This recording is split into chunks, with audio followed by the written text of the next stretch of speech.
Negeriku, negeri yang gemah ripah repeh rapih loh jinawi. Di sini, negeri digital meraja dan meratulela, mewabah kemana-mana. Aku berdiri dengan tongkat keyakinan bahwa cerita akan kusuarakan kepada mereka, kepada anak bangsa. Inilah negeriku, negeri penuh cerita.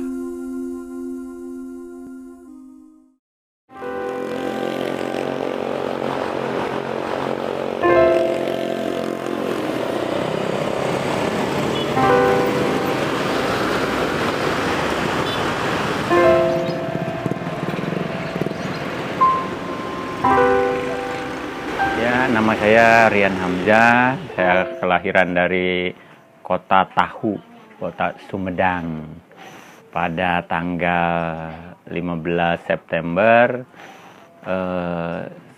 1974. Ya, tinggal saya sekarang di Desa Telajung, Kecamatan Cikarang Barat, Kabupaten Bekasi. Persisnya di perumahan Grand Mutiara Gading, Blok C17, nomor 23. Anggota keluarga saya, istri Rosianti, terus anak yang paling besar Sahdan Abu Zaid Hamzah, dia kelas 3 Madrasah Aliyah Negeri di Kabupaten Bekasi sini. Yang tengah namanya Ali Rapsanjani Hamzah, dia sekolah di SD Negeri 03 Telajung. Dan yang paling kecil namanya Balad Fatan Muhammad Ihsan Hamzah. Sekarang dia kelas 2 SDIT.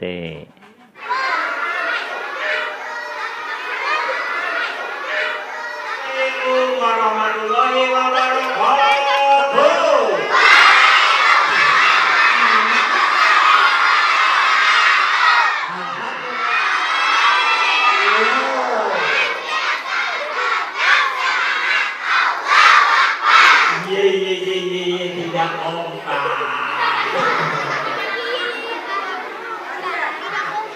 Profesi yang sekarang saya tekuni yaitu profesi sebagai seorang pendongeng.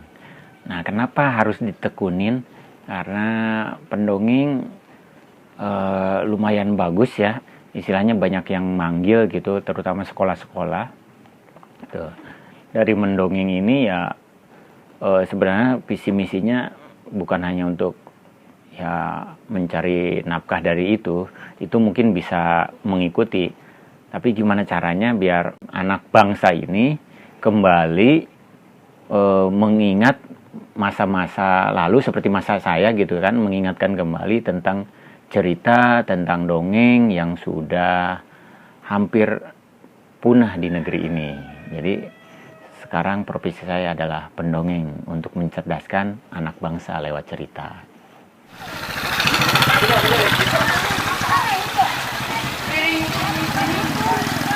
Teman Kak Rian. Sini dong. Sini.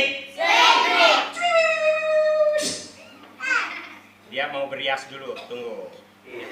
1, 2, 3.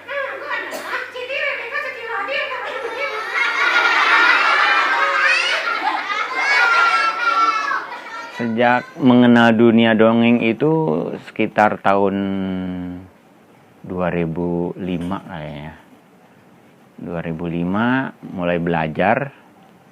Nah, rame-ramenya saya ini itu tahun 2009. 2009 belajar ke seorang dosen namanya Ibu Murti Bunanta. Nah, belajar akhirnya ketika ada bencana di Padang, nah debut saya untuk dongeng kemanusiaan di bencana Padang. Ciri khas saya mendongeng ya sebenarnya nggak jauh beda dengan yang lain ya kan. Saya memakai boneka, tapi ciri khas yang paling kental di saya itu bermain suling. Terus bonekanya bisa berubah-berubah ya seperti boneka sulap gitu. Terus jerapah itu berwarna-warni tidak? Kakinya 5 kak jerapah. Nah, masa kakinya 5? Kakinya Berapa? anak kecil Oh, aja 4. Oh iya benar. Iya, sip. Terus. Warna-warni. Properti yang saya bawakan lewat cerita dongeng saya yaitu boneka ya, suling, terus alat-alat sulap ya kan.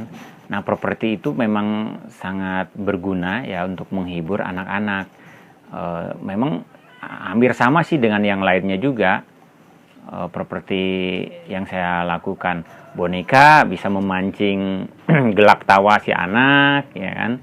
Terus kalau suling, karena saya pakai suling-suling seperti halnya suling Sunda, suling Bali, nah itu bisa memperkenalkan alat-alat tradisional yang ada di Indonesia itu.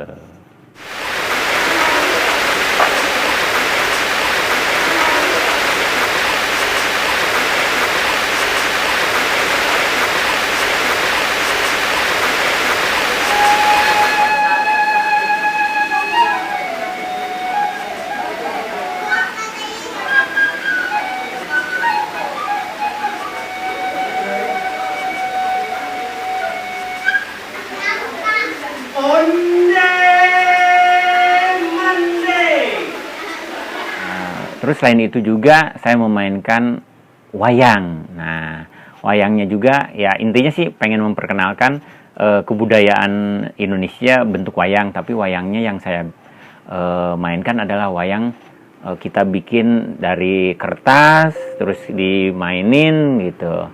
Terus si anak kan jadi tahu, oh wayang juga bisa dibikin dari kertas ya. Nah itu juga kan bisa memotivasi si anak untuk berkarya gitu.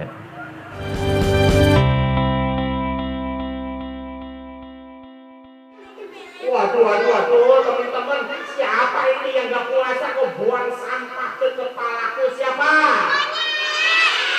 Waduh, ketahuan kamu Nyet, kamu gak puasa.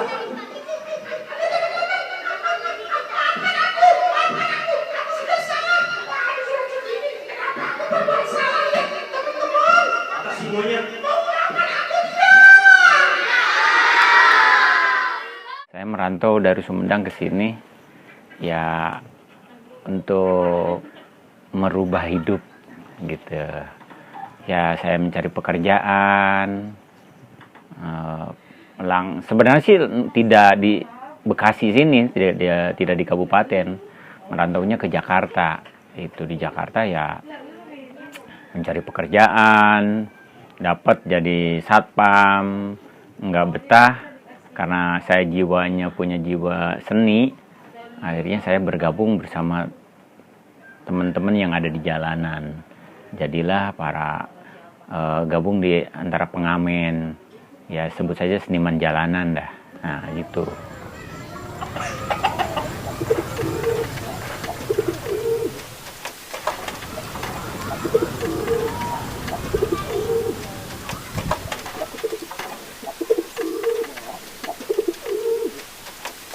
Sosok Parian di mata saya adalah suami yang baik, bertanggung jawab, dan penyayang kepada keluarga, dan juga penyayang kepada anak-anak. Tanggapan saya sebagai pendongeng itu sangat positif sekali. Soalnya jarang orang yang ingin jadi pendongeng. Satu, dia punya dedikasi tinggi dan ingin memajukan anak bangsa. Dan kedua, dia bisa memotivasi anak gitu, dari yang tidak suka membaca jadi mau membaca, dari yang anak yang tidak bisa diem dia bisa fokus dengan mendengar sebuah cerita.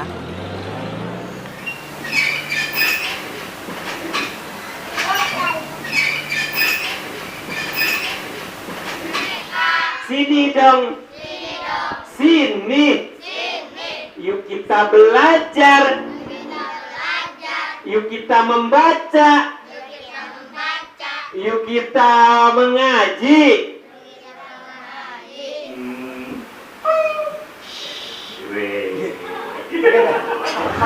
Sosok di mata Sadan itu papa baik orangnya, bekerja keras, baik pada orang. Kalau kerja ya nggak tanggung-tanggung, yang penting halal. Perhatiannya banyak, ya sholat, makan, jangan pulang malam-malam. Tapi ya itulah, suka membantah dikit-dikit.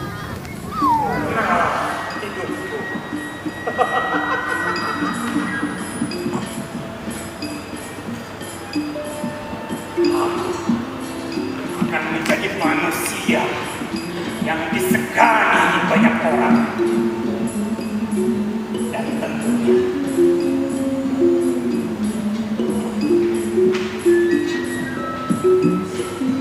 akan dicintai banyak kaum perempuan. Kegiatan saya selain mendongeng, ya karena saya di dunia seni, ada bermain teater, ya kan?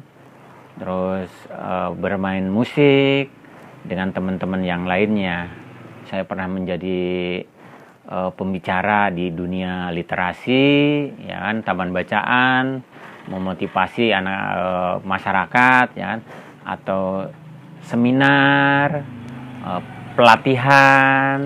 Saya pernah mengikuti juga lomba-lomba, yaitu lomba musik di JCC. Nah, itu lomba musik itu adalah pertemuan kami alumni para pengamen, ya kan, yang sudah tua-tua, disatukan lewat lomba musisi jalanan, dan alhamdulillah grup saya menjadi juara 1 itu. Jika bumi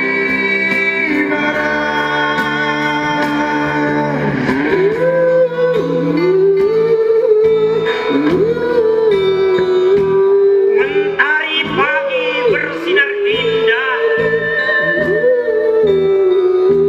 burung bernyanyi, nirmala menghiasi. Saya mempunyai perpustakaan mini, ya ini perpustakaan di rumah lah. Tidak terlalu besar di rumah saya. Saya juga ada perpustakaan keliling pakai motor. Nah, perpustakaan keliling itu jadi hasil kerjasama Perpustakaan Nasional bersama Rumah Baca Japa. Nah, saya menjadi relawannya Rumah Baca Japa untuk membawa perpustakaan keliling kemana-mana gitu. Jadi sekali dayung terlampaui. Saya bawa perpustakaan keliling, terus juga mendongeng gitu. Kata si burung gelatik. Mendengar hal itu, sedihlah hati Katak. Aduh, apakah aku pergi mencari telaga lain? Ya, aku juga sedih melihat keadaanmu. Kemana kita pergi? Tanya salah satu Katak itu. Aku juga tidak tahu. Lebih baik kita tunggu burung gelatik. Siapa tahu. Buku-buku yang saya peroleh untuk perpustakaan mini saya di rumah dan perpustakaan keliling, kebanyakan ada yang dari sumbangan, ya kan, sumbangan dari Perpustakaan Nasional, terus dari penerbit, ya banyak juga lah penerbit, dari Gramedia, Zikrul Hakim, atau Alex Media, atau yang lainnya juga.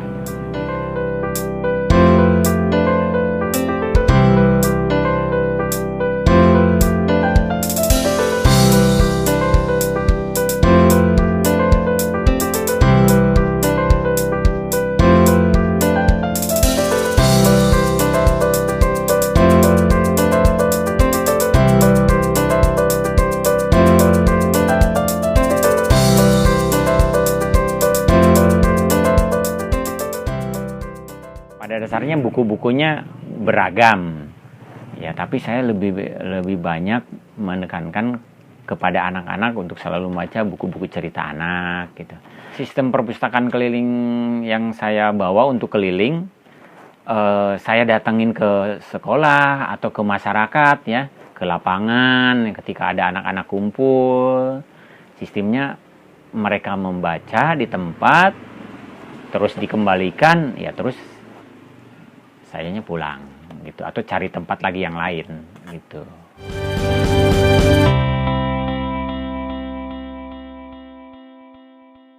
Kalau mau makan harus cuci tangan, terus berdoa.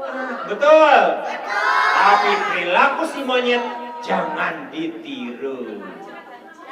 Akhirnya apa yang terjadi setelah makan itu? Si monyet buang kulit pisang, main lempar saja. Menurut saya dongeng itu adalah passion gitu ya sekarang ini. Karena apa ya, untuk mencurahkan juga isi hati saya ya kan, terus menceritakan ke anak-anak. Ini adalah pengalaman ketika saya mendengar cerita dari orang tua, itu dongeng. Audiens pendongeng saya kebanyakan ya anak-anak sekolah gitu. Umum sih ada juga umum, biasanya karena saya dongengnya suka dongeng ya gratis gitu ya. Nah, saya suka ngumpulin anak-anak, anak-anak keluarga, anak-anak perumahan itu. Dari segala binatang yang ada.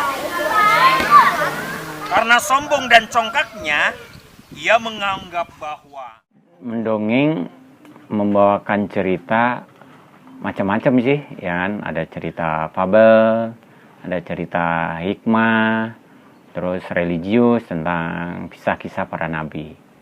Kenapa saya memilih cerita ini, ya kan? Saya sendiri menyesuaikan tentunya ya, menyesuaikan dengan sekolah yang ada gitu. Nah, kalau cerita-cerita si kancil dikemas dengan yang baru, ya kan? Ya supaya si anak itu kembali mengenal tentang cerita si kancil itu, ya kan? Nah, tapi karena ada kemasan baru, ya sekarang si kancilnya ya, dulu si kancilnya anak nakal, ya sekarang jangan nakal gitu. Ya, dilempar sama si akhirnya apa yang terjadi? Si gajah lagi jalan santai terpeleset menginjak kulit pisang. Aduh,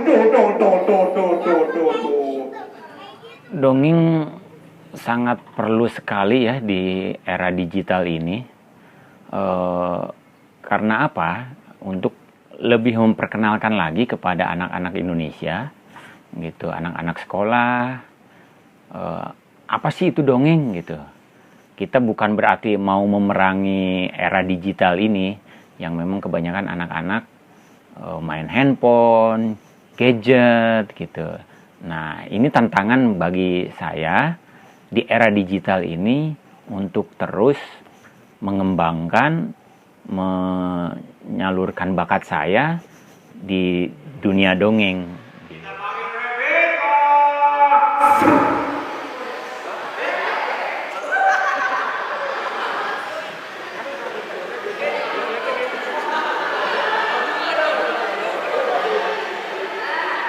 Seandainya dongeng tidak ada, wah mungkin bahaya juga kali ya bagi dampak anak-anak Indonesia gitu.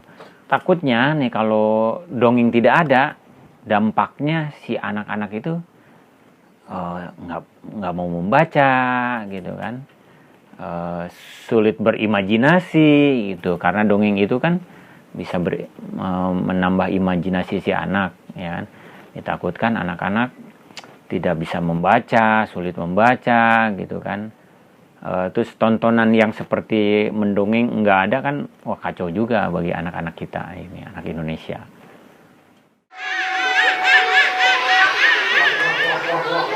Akhirnya kembali 3 hewan ini bergotong royong. Si sapi segera mengambil keputusan. Teman-teman. Suka banget gitu saya jadi seorang pendongeng itu karena ketemu anak-anak, ya kan.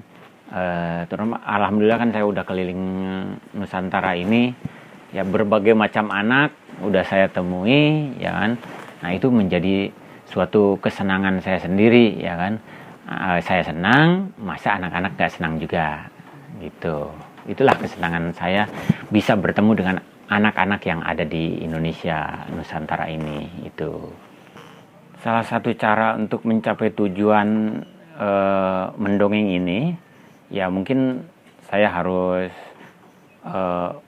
banyak membaca, terus tidak gaptek di era digital ini, gitu kan. Ya terus harus mungkin mengiklankan lah, ya kan, lewat media sosial, ya kan, ada Facebook, ada IG dan lain-lain lah. Itu.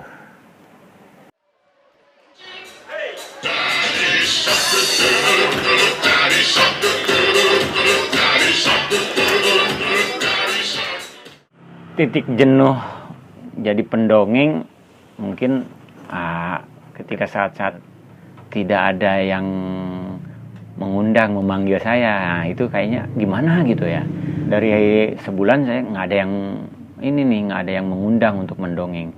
Kayaknya titik jenuh itu akan didapat lah bukan sama saya aja, mungkin sama orang lain juga gitu. Tapi ya gimana caranya sih ketika titik jenuh itu bisa diantisipasi?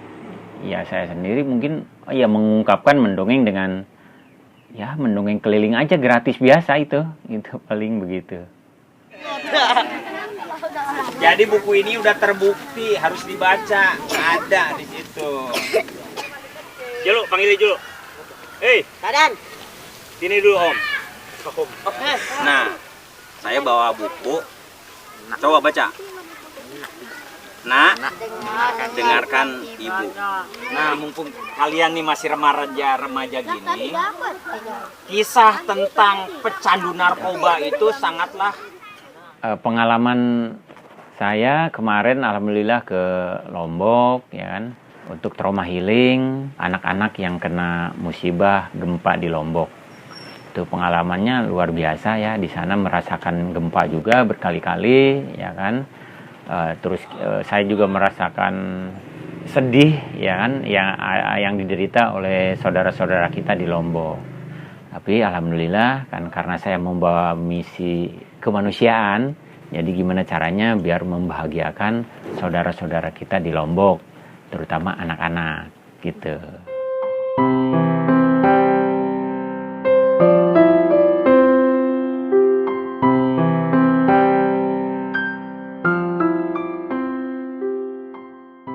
Harapan saya untuk Parian, satu, lebih sukses lagi. Kedua, jangan menyerah, pantang mundur. Terus maju terus, pantang mundur. Ketiga, semangatnya jangan surut. Karena seperti imam, kadang naik, kadang turun. Semangat juga seperti itu. Jadi, untuk Parian, rajin, dan semangat untuk keluarga.